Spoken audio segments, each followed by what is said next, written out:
जैसे ये क्वेश्चन है, ट्राई करो खुद से, ठीक है।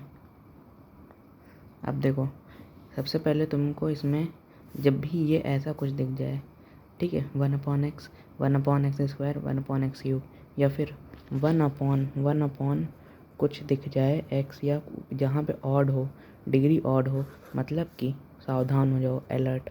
उसमें तुमको LHL और RHL दोनों निकालने पड़ेंगे। इसमें मैंने क्या किया है देखो, अब LHL कैसे निकालेंगे, तो x जो है LHL यानी कि जो ये पॉइंट है A, इससे इधर यानी कि x जो है वो 0 माइनस को टेंड कर रहा है, यानी कि x tending to 0 minus h, ये a माइनस h होगा। अगर LHL लिख रहे हो तो हमेशा x की जगह a माइनस h पुट करोगे, और अगर RHL लिख रहे हो तो हमेशा x की जगह a प्लस h पुट करोगे, ठीक है। तो यहाँ पे जैसे मैं करूँगा limit h tend to 0 e की पावर ठीक है, जैसे मैं h पर 0 डालूंगा और x की जगह मैं क्या पुट करूँगा, माइनस h, क्योंकि ये जो LHL है यानी कि इस तरफ है, तो इस तरफ नेगेटिव होता है, यानी कि माइनस h।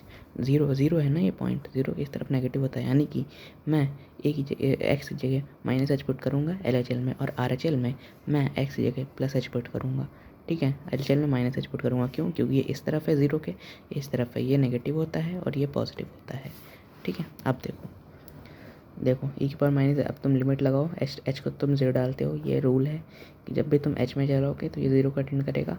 ये माइनस यहाँ हो सकता है, यहाँ माइनस हो सकता है, पर जब तुम h में चलाओगे तो वो 0 को अटेंड करेगा।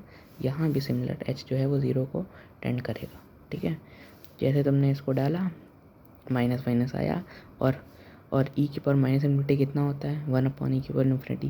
e की पावर इन्फिनिटी कितना होता है, अगर बेस ग्रेटर देन 1 है तो उसकी पावर इन्फिनिटी हमेशा इन्फिनिटी देगी। 2 की पावर 2.17 की पावर इन्फिनिटी हमेशा इन्फिनिटी देगी, तो ये इन्फिनिटी टेंड करेगा।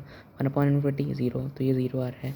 यहाँ पे क्या हो रहा है, यहाँ पे e की power infinity base greater than 0, e की पावर इन्फिनिटी देगा, तो ये इन्फिनिटी 1 0 के बराबर है नहीं, तो आंसर होगा लिमिट डज नॉट एग्जिस्ट, बात खत्म।